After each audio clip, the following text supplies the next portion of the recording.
Let's see.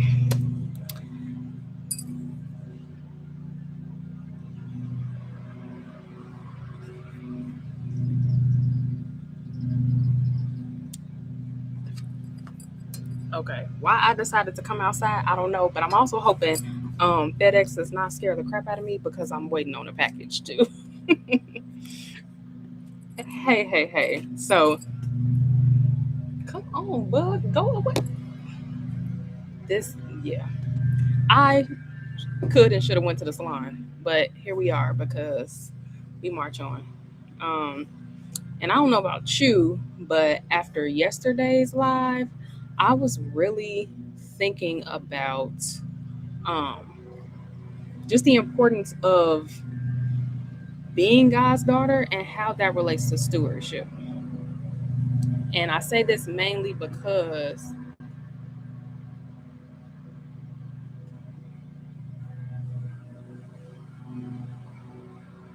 I say this mainly because we're entrusted with so much because we're created in his image, because we rejoice under his care, and because of his love. He trusts us with so much, like our bodies, our time, our money, our gifts, our talents, even the relationships that we talked about yesterday.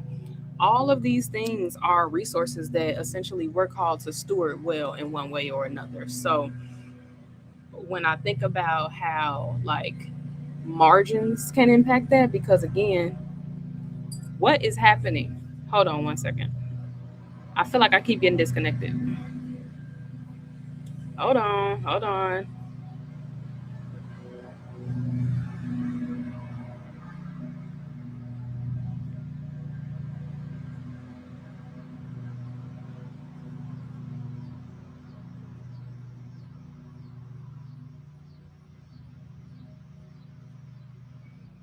Okay, I think we okay. I think we okay.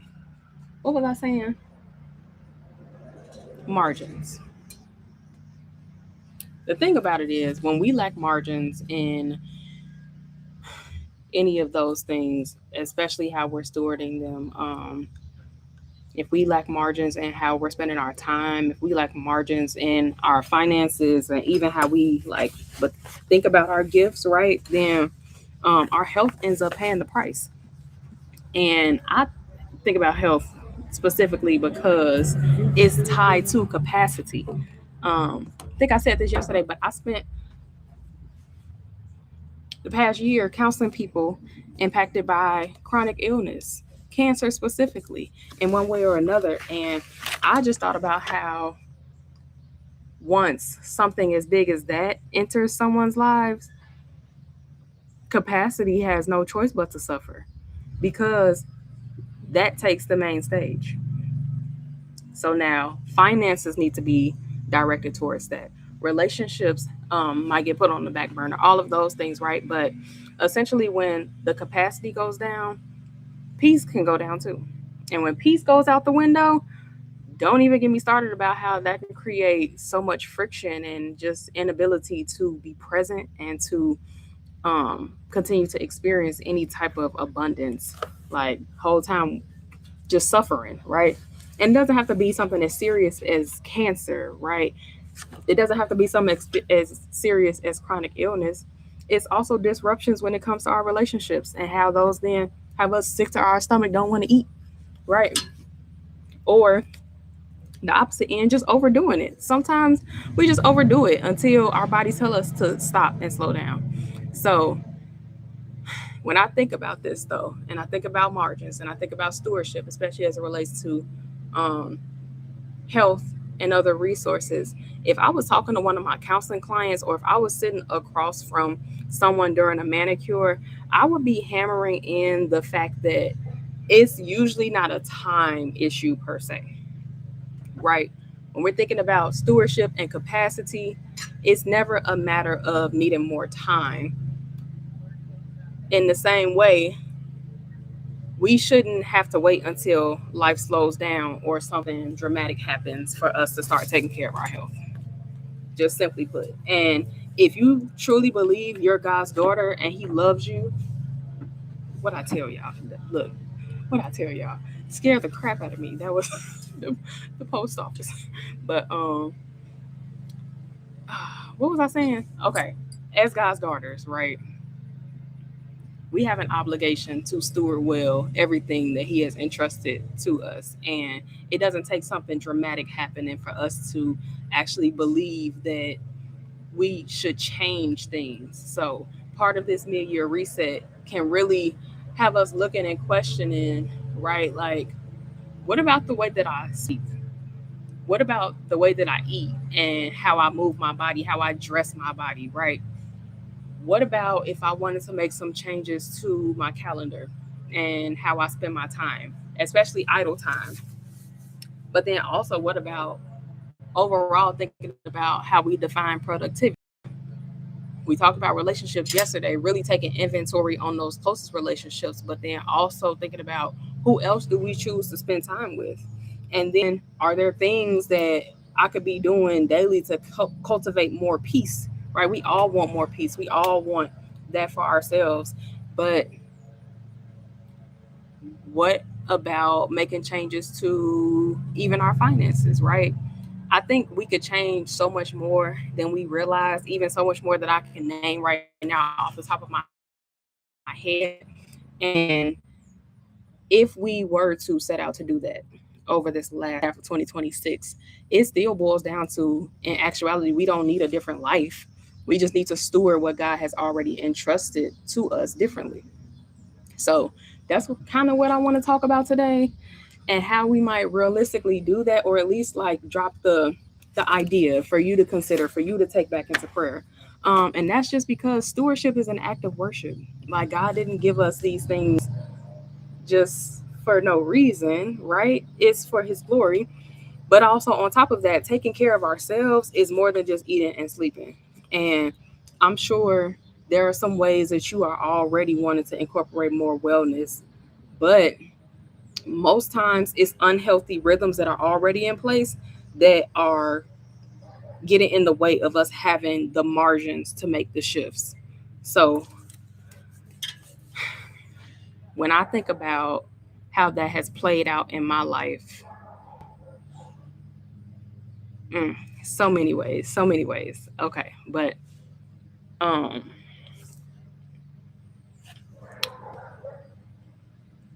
in all of this, rhythms have to be intentionally created.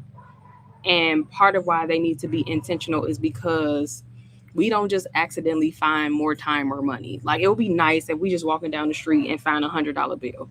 Okay, that could happen. It could happen, right? But there is no realistic way on God's green earth that you're gonna find an extra 8 hours in your day, unless you create margins for it, though, right? And maybe it's not 8 hours in one day. Maybe it's 8 hours in a week, right? But again, unless we look for, seek out those margins and are intentional about protecting them, I don't know how likely it is that we'll find and experience them. So my sisters and I prayed through Proverbs chapter 3, verses, we were in 5 through 10 this morning. Yep, we were in 5 through 10. And I bring this up because we were also supposed to read Proverbs 31 throughout the day today. And there are some interesting parallels between the two. Like, when you really put them in perspective, I always think about how Proverbs 31 is wisdom embodied. It's not necessarily a checklist. And that's honestly, let me get on my soapbox real quick, because that's one of the issues that I have with comparing women to the Proverbs 31 woman.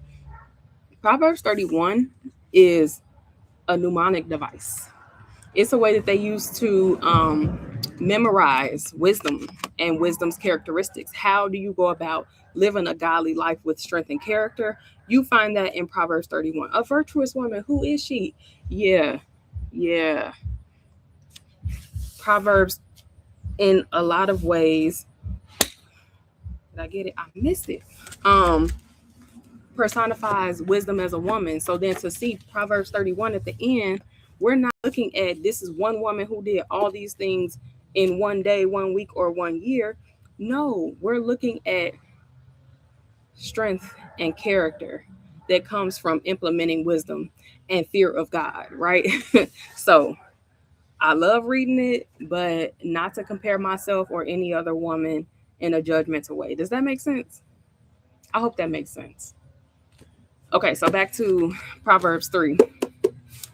We were in 5 through 10 this morning, and it's all about trusting God. It's all about acknowledging Him in all of our ways, aka fear of the Lord, right? But it's also about turning from evil. And part of why we do that is because when we do that, when we fear the Lord, when we turn away from evil, then we experience health and we experience abundance, especially in our resources, right? But that's a byproduct of honoring Him. So, honestly, when I look at the Proverbs 31 woman and how from verses 10 to 31, it was just honoring God in this thing and honoring God in that thing, honoring God in her husband being able to trust her because she does him good and not harm, honoring God by working willingly with her hands, right? Like honoring God by the way that she rises up and provides food for her household.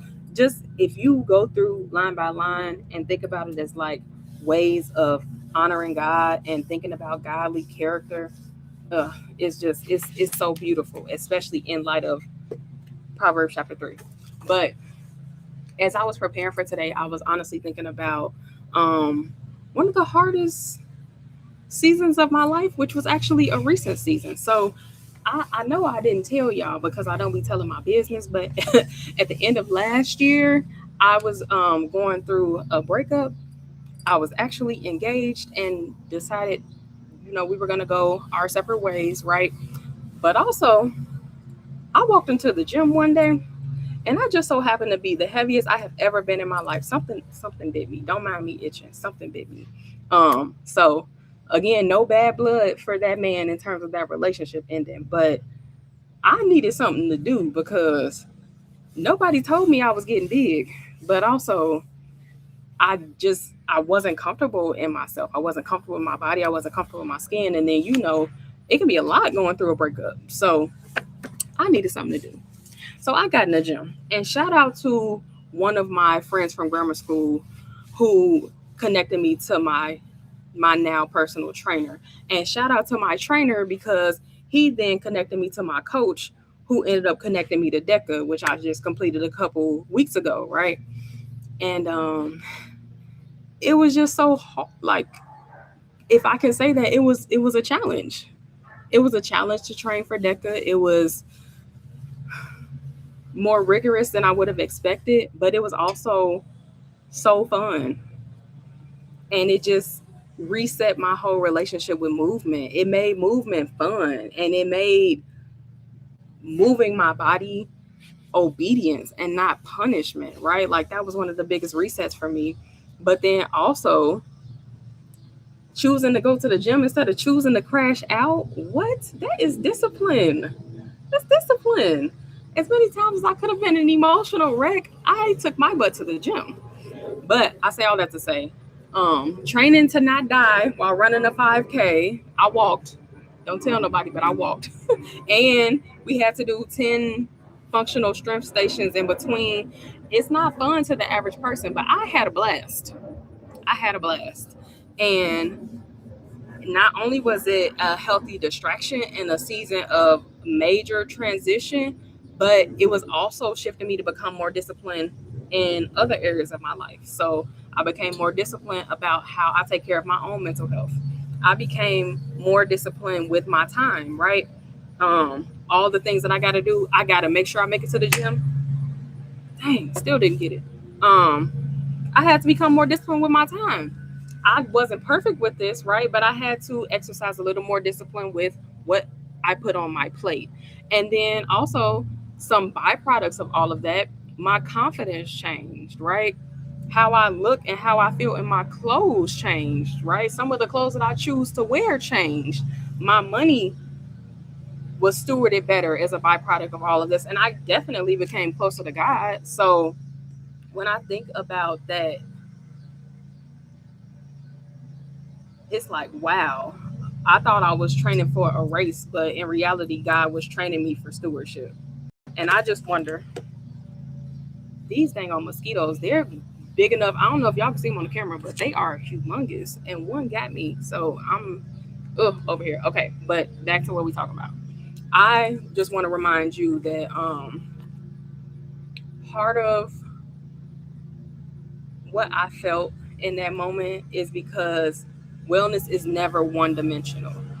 And as a counselor, one of the things that I teach in like psychoeducation when I'm in sessions with clients is the 8 dimensions of wellness. And I'm not going to go through all of them today, but what I will say is I saw some of them naturally in the Proverbs 31 woman. Specifically, I saw spiritual wellness because she fears the Lord. She values wisdom. I saw physical wellness because she's physically strong from strengthening her arms daily, right? Occupational wellness because of managing her resources, but also the way that she would serve others through her business. Um, Financial wellness because not only was she making money and then investing in fields so that her money could make money, but um, not only was she doing that, but she was and she was generous. She made sure her family had what they need. That's part of the social wellness too, right? She and her husband were well respected, and then aside from that, she just cared for her household in all these different ways. So when I say walking wisdom, but also walking out those 8 dimensions of wellness, like the overlap there is just so beautiful. But also keeping in mind, this is not a checklist, right? This is not one person trying to do everything. This is wisdom. This is stewardship, stewarding what God has entrusted. And part of why I believe we should continue studying this and be praying through it and even asking God, like, okay, what does this reset now look for my life? Is because stewardship creates those margins that we're going for. Again, think of margins as capacity, right?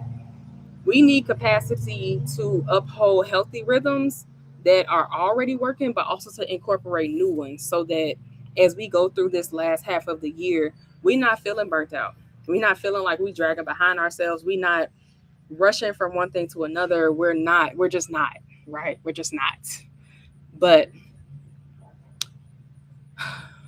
when I think about Proverbs 31, and I think about in order to have all of those things, granted, we might not want all of them, it's definitely going to take rhythms and rhythms of wellness.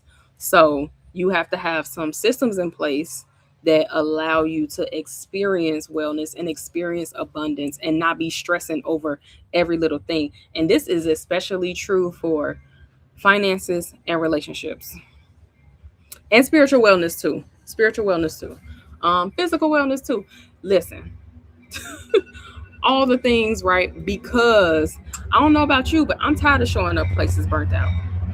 And so that then calls into question what rhythms actually need to be replaced so that we aren't just dragging, but we're using some of the wisdom that we are now studying in this word and figuring out how do we walk it out in the things that God is calling us to pursue, but also the things that He's trusting us with. So I want you to ask yourself, what rhythms do I need to replace?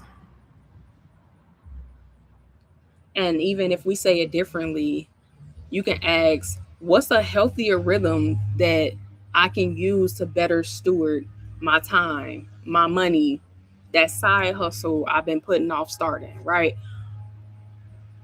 That budget that I know I need to tweak.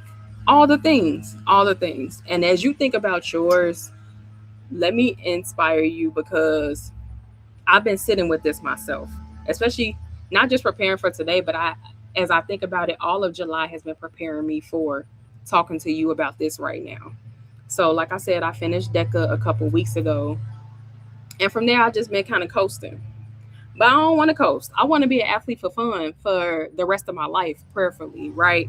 And part of that looks like making sure I continue to create more margins for more discipline and more margins for stewarding my health. So for me, this looks like, okay, Yeah, you might have took a couple days off on the gym, right? But now it's time to go from 3 days a week to 4 days a week. Because not only do I want to do DECA again, I want to do it preferably twice and move on to High Rocks. Because I'm an athlete for fun out here.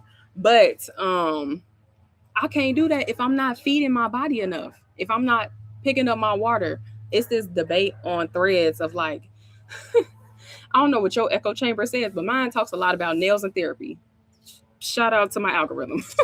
So it's talking about how some clients don't want their therapist drinking water in session. What do you mean? You just want me out here dry mouth giving you my good listening skills, right? Like, no. So I need to be intentional about drinking my water. I need to be intentional about meal prepping so that I can eat my meals in a timely manner, right? All of those things are how I would answer that question for myself. Creating better rhythms or like replacing those rhythms looks like, okay, now you need to put some real meal planning in place, right? You need to have those groceries um like on repeat, right? Like, stop trying to figure it out, but do what you need to do to feel yourself in between building this counseling business, building this nail business. Like, do what you got to do, right? So I hope that inspires you because it's so real.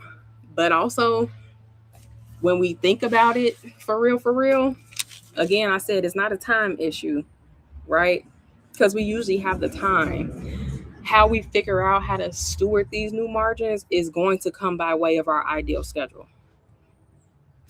Ugh, a couple weeks ago, because again, all things mid-year reset and trying to prepare, right? I opened up a brand new Google Calendar, nothing on it. I opened the week view and I dropped in everything that I have to do, some of the things that I get to do, so that I can begin to see where there's time and room for the things that I want to do. And as I was doing this, I wasn't, I kind of realized like, okay, so I'm not trying to squeeze more into my life. I'm just looking for where there's already room. And I especially need room to spend time with God uninterrupted, like more time, right? It's not just this is my decided devotional time, right? Like, no, I need more uninterrupted time with God. I also need to make sure I'm consistently making it to the gym because that aligns with my goals. I need to make sure I'm consistently meal prepping because that supports my goal. But then also, how do I incorporate other things that care for my mind and my body? Massages on repeat, right? Just the one thing, but also to be fully present for the people that God has called me to love, those He's called me to serve, and those that He has allowed to be in my life, right? Like, looking at, I'm like, oh, there are the margins. There they go. And literally now I make it a practice to look at my ideal schedule at the start of the week, because then I can see how to protect the things that really matter, but then also how to use those margins, those extra time wisely, so that I do actually feel in my mind and in my body these margins and this capacity that I want.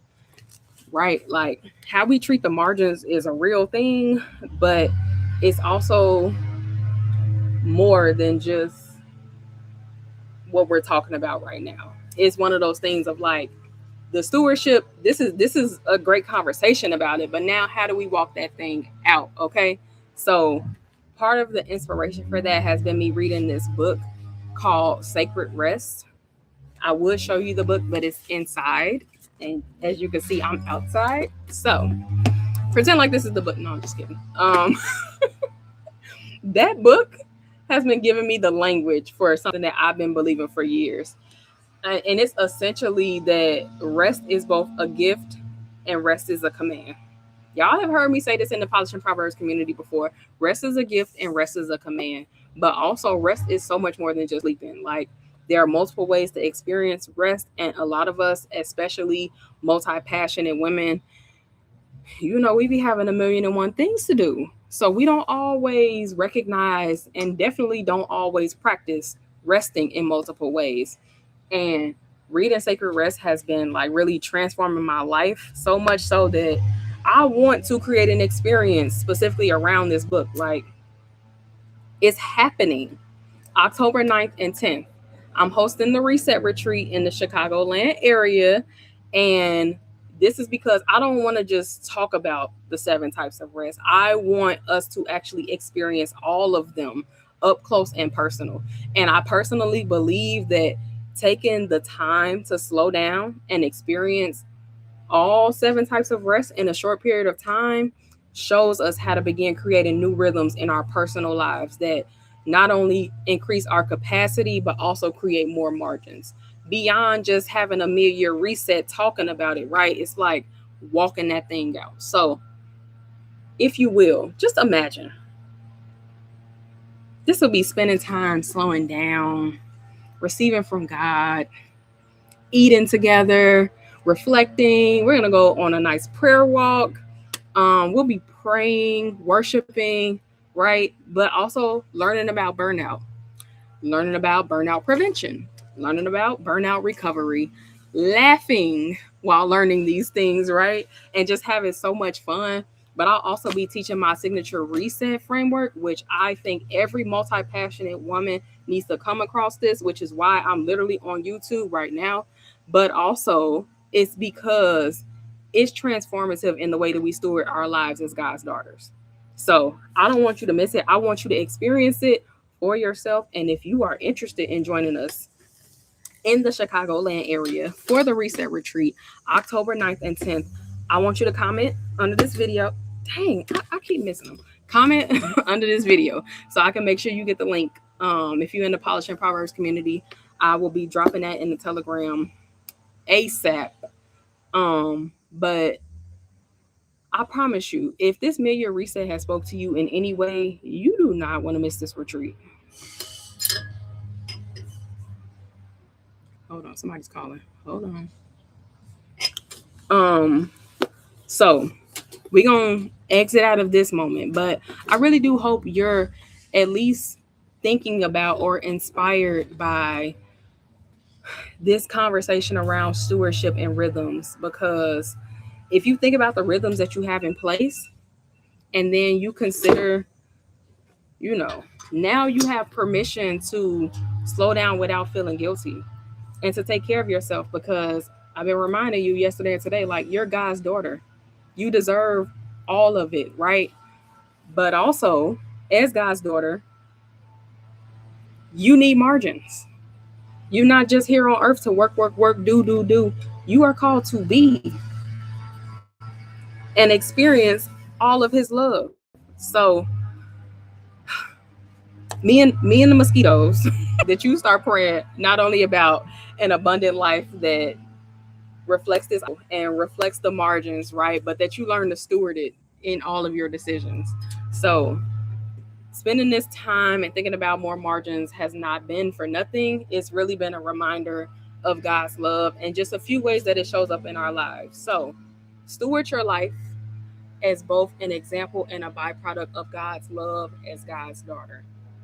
And I will talk to you soon. Love you.